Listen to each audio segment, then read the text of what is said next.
Ok, continuamos aqui as aulas. Agora só temos os impostos distorsivos. A gente tirou agora o imposto de quantia fixa. O modelo fica ainda mais realista, porque só temos impostos distorsivos, tá? Como seria o modelo? Mudaria muito? Vamos ver agora como fica. Na verdade, fica mais interessante, tá? Então, o resto permanece igual. Lembrem que os impostos de quantia fixa não aparecem nas condições de primeira ordem.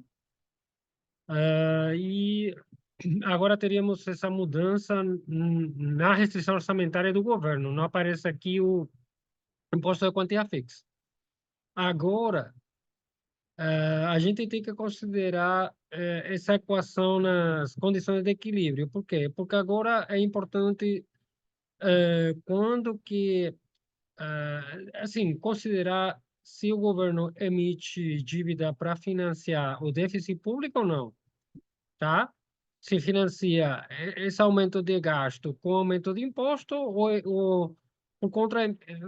pelo contrário, emite dívida inicialmente. Agora, o timing dos impostos importa.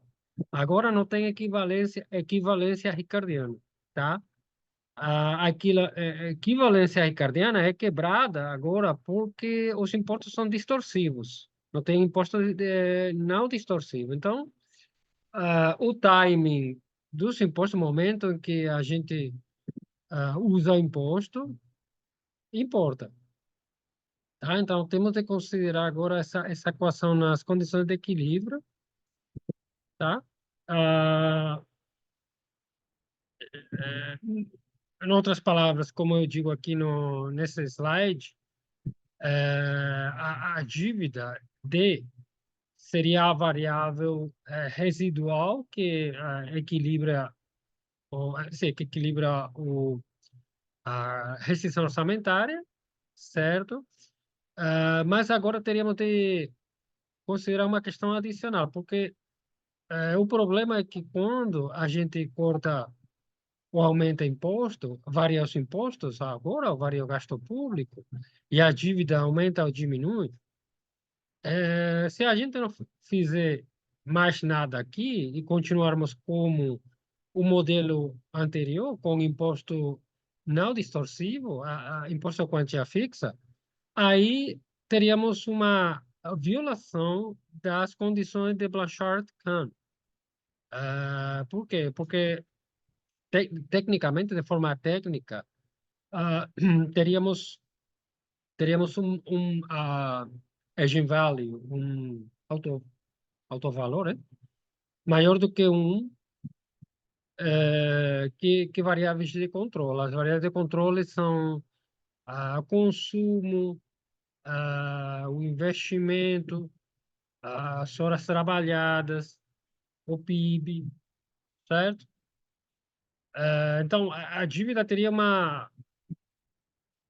seguiria uma trajetória explosiva, o que não pode acontecer. O dinheiro não poderia resolver o modelo. Tá? Então, temos de converter algumas variáveis exógenas em endógenas. De outra forma, teríamos de endogeneizar algumas variáveis exógenas aqui no modelo, para corrigir essa variação da dívida que faça com que o modelo seja impossível de ser resolvido, tá? Então, o que faríamos? Poderíamos endogeneizar o gasto público, certo? De forma que se a dívida aumentar, aí o gasto público reage para corrigir esse déficit fiscal, ou, ou poderíamos endogeneizar as alíquotas dos impostos, tá? Que fariam o mesmo papel, tá? Tá certo? Então, por exemplo, imagine que eu dou um aumento de gasto público, esse aumento de gasto público inicialmente exige um aumento de dívida, e aí, se não fizermos com que as alíquotas, por exemplo, fossem, desse imposto, fossem eh, endógenas reagissem endogenamente a esse aumento de dívida, aí o modelo, assim, ficaria uma situação de dívida explosiva. E o modelo seria irre... não poderia ser resolvido, tá? Mas aqui vamos endogenizar alguns impostos, certo? Por exemplo, o que a gente vai fazer é endogenizar o imposto sobre a renda do trabalho e imposto sobre o capital. Vamos deixar a alíquota do imposto sobre o consumo constante, assim como estavam antes, e a gente agora endogeniza o imposto sobre o capital e sobre o consumo, né? Então, quando a dívida se, se afasta do nível de estado estacionário, dívida sobre o PIB, aí esses dois impostos reagem para corrigir essa situação da dívida, tá? O que estamos falando. Então, a gente tem essas duas regras fiscais agora, né? No imposto sobre a renda do trabalho, teríamos essa parte aqui nova, certo? Que corrigiria o desvio da dívida sobre o PIB presente em relação a seu valor de estado estacionário, ok? Teria esse parâmetro aqui, gama H, certo? Que seria um parâmetro que mede a sensibilidade do desvio da razão dívida PIB respeito ao seu valor de estado estacionário, tá?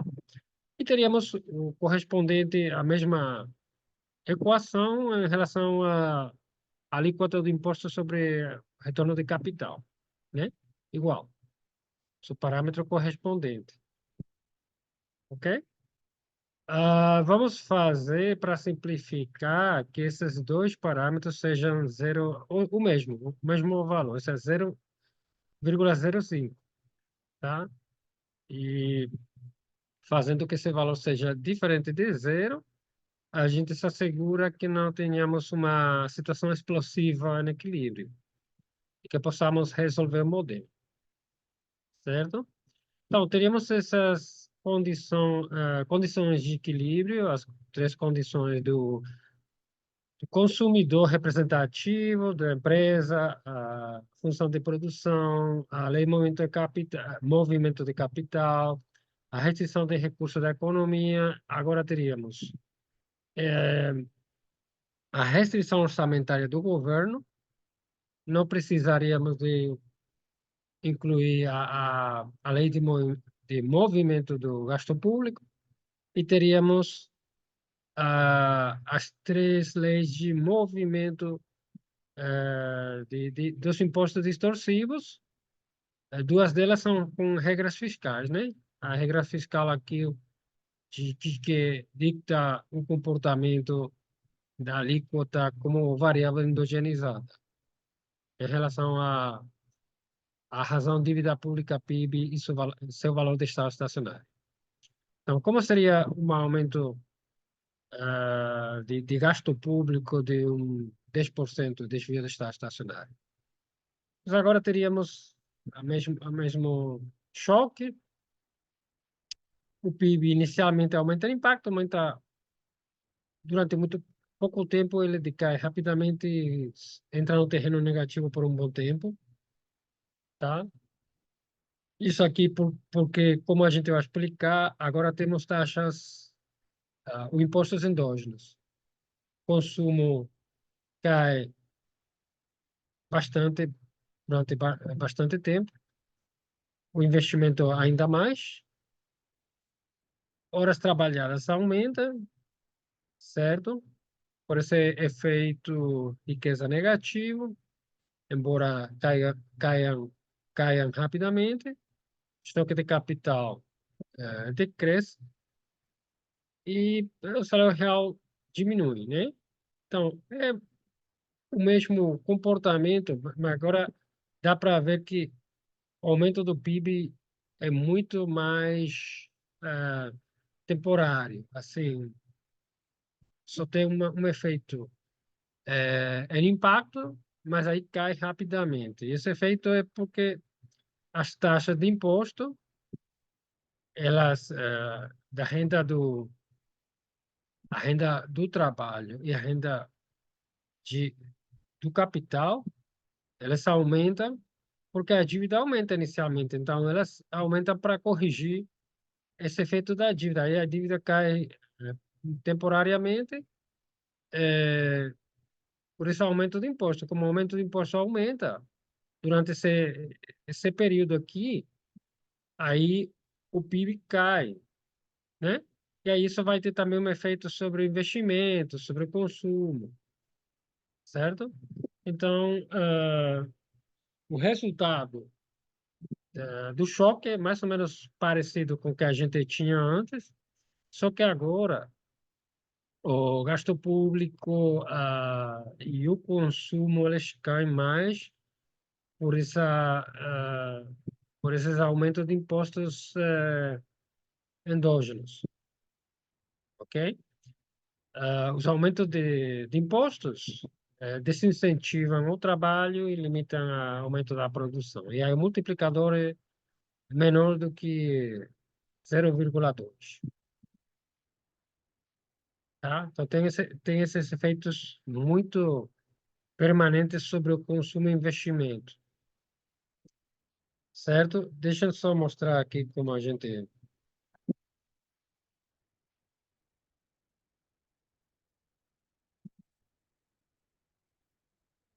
Tá, então, teria aqui...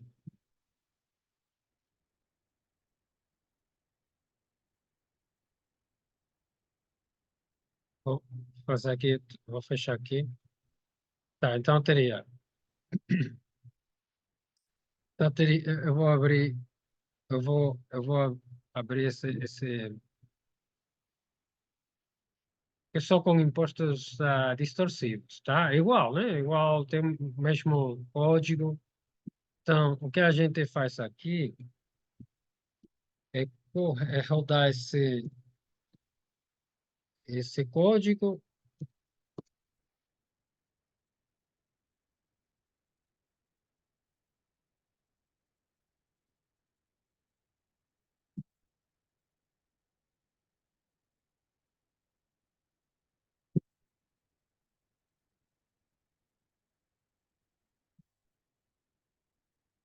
Não sei se eu coloquei aqui. Só deixa eu olhar rapidinho aqui.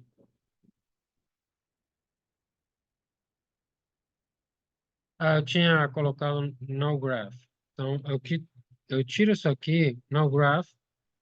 Eu quero mostrar com gráficos. Eu vou rodar de novo o modelo.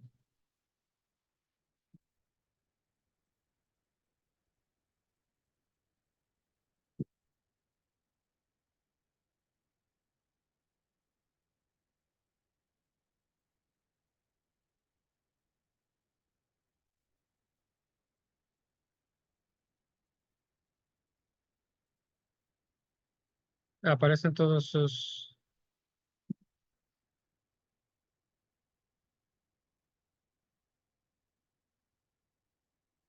Aparecem todas as janelas aqui de... Mas aqui eu estou mostrando nos slides, então não tem... Eu queria mostrar o multiplicador, mas parece que eu tenho... Eu não tinha colocado o multiplicador aqui nesse... Só deixem...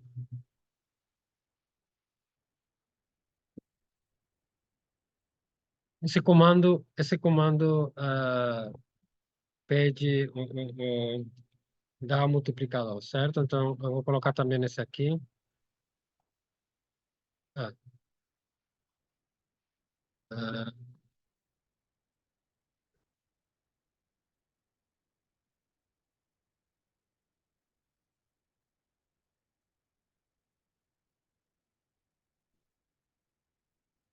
não sei porque tá... Tem isso aqui, essa mensagem.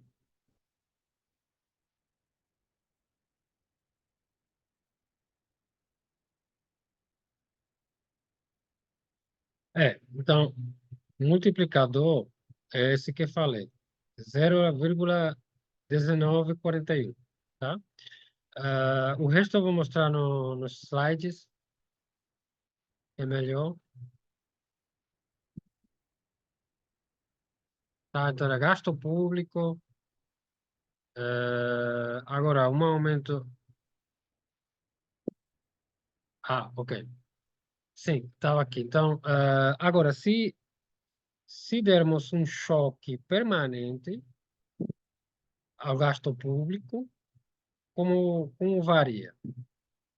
Bom, o choque permanente, ou seja, um coeficiente de persistência igual a 1, aumentaria o gasto público de forma permanente.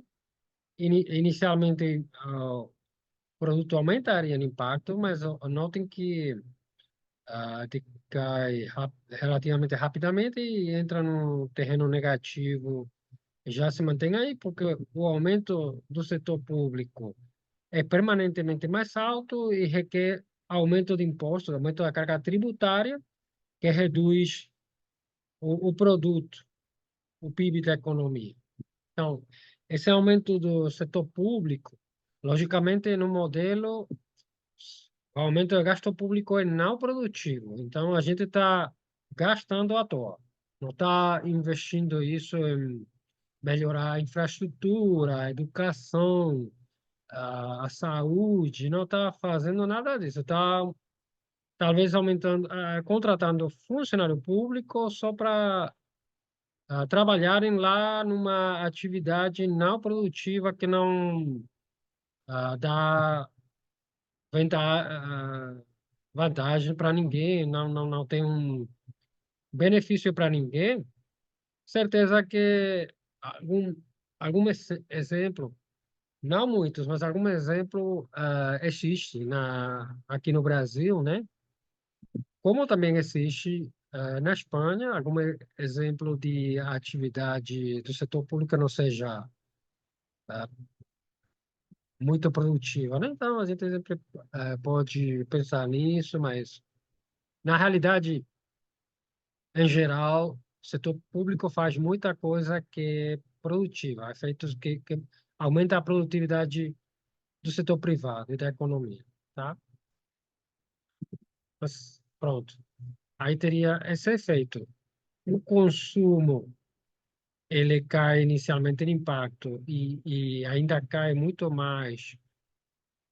Seria um 50%, no longo prazo, seria um 50% menor que o valor inicial de estar estacionária.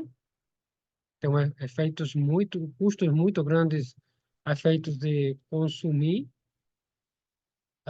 O investimento aumentaria inicialmente um pouquinho, mas rapidamente cairia, seria muito negativo, quase um 60% menor, ou 50% menor no longo prazo.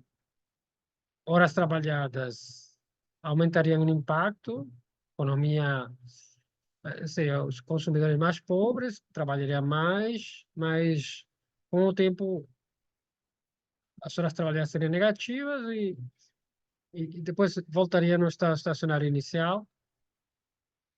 Estoque de capital ele cairia continuadamente até se estacionar num nível muito mais baixo.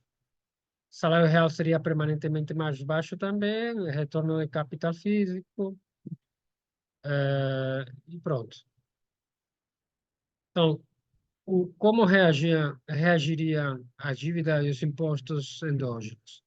Teríamos que a dívida aumentaria de forma permanente, e para isso, porque o gasto público é permanentemente mais alto, e por isso os impostos sobre a renda de trabalho e impostos sobre a renda do capital teriam de aumentar de forma permanente. Isso que faz a economia muito mais, reduz muito, reduz muito a economia, né? Consumo, certo?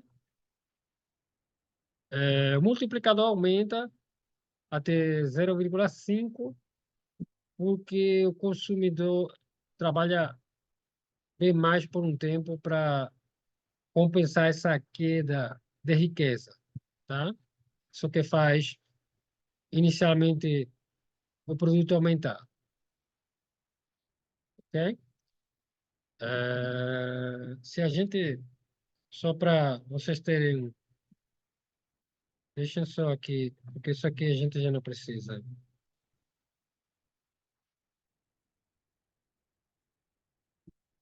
Só para que não tenha muito essas janelas que atrapalham aí.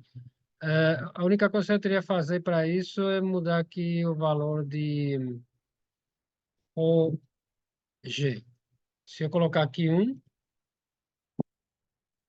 e eu rodar esse modelo, deixa eu só abrir de novo e colocar no gráfico. A gente já vai saber qual é o gráfico. Então, eu coloco aqui no print, no graph. Ok? Então, eu teria GM.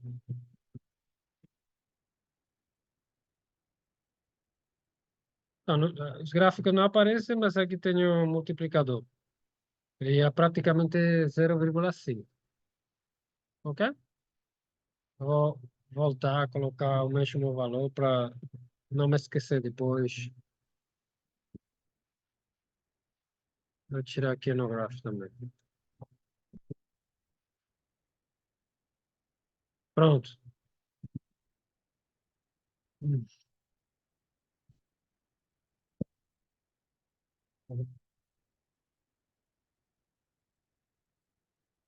Ok. Como seria um aumento do imposto sobre a renda do capital? Agora, quando só tem impostos extorsivos, o efeito é negativo inicialmente no impacto. Com o tempo, o produto aumenta acima do nível estacionário por um tempo. Consumo inicialmente é positivo, esse efeito de substituição, como a poupança e investimento, fica muito mais caras. Esse aumento de imposto desincentiva a poupança e investimento, o consumidor consome mais inicialmente, por um tempo.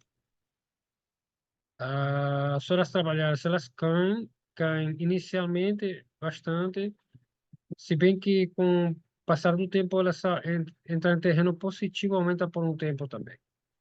Aqui tem efeitos dos impostos, aumentando, outros caindo, porque tem dois impostos que são endógenos, tá? Então, você aumenta um imposto sobre a renda de capital, mas aí depois os impostos endógenos, que é o da renda do capital e da renda do trabalho, eles caem para para porque a dívida está caindo com o passar do tempo, então os impostos, a regra fiscal dicta ou diz que os impostos devem cair para a dívida não desaparecer, entendeu? Então, temos esses comportamentos aqui estariam os dois. A dívida, com o passar do tempo, ela cai, né? Por esse aumento de imposto inicial daqui. Não, inicialmente o imposto aumenta, eh, aí o imposto sobre a renda do trabalho, ele cai para estimular o aumento de dívida e que volte à situação de estar estacionário, tá? Então, isso tem efeito sobre as horas trabalhadas, que aumentam, o aumento do PIB já nessa parte, certo?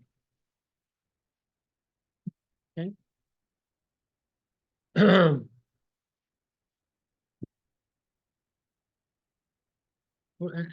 Teríamos então isso, teríamos efeitos dinâmicos no exercício, tá?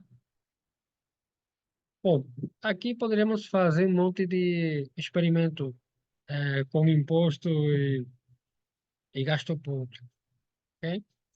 Mas o importante aqui é lembrar que os efeitos eles vêm da parte da oferta da economia, não da demanda.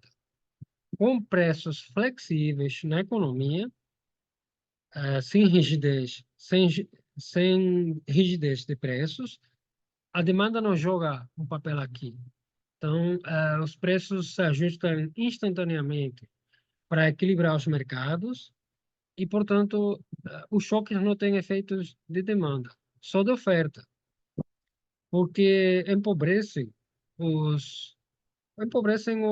enriquecem, né? Ou fazem mais ricos os consumidores e, portanto, tem efeitos sobre o mercado de trabalho, sobre a oferta de trabalho, que acabam afetando o resto das variáveis endógenas do modelo, variáveis de controle e variáveis de estado, ok? Claro, como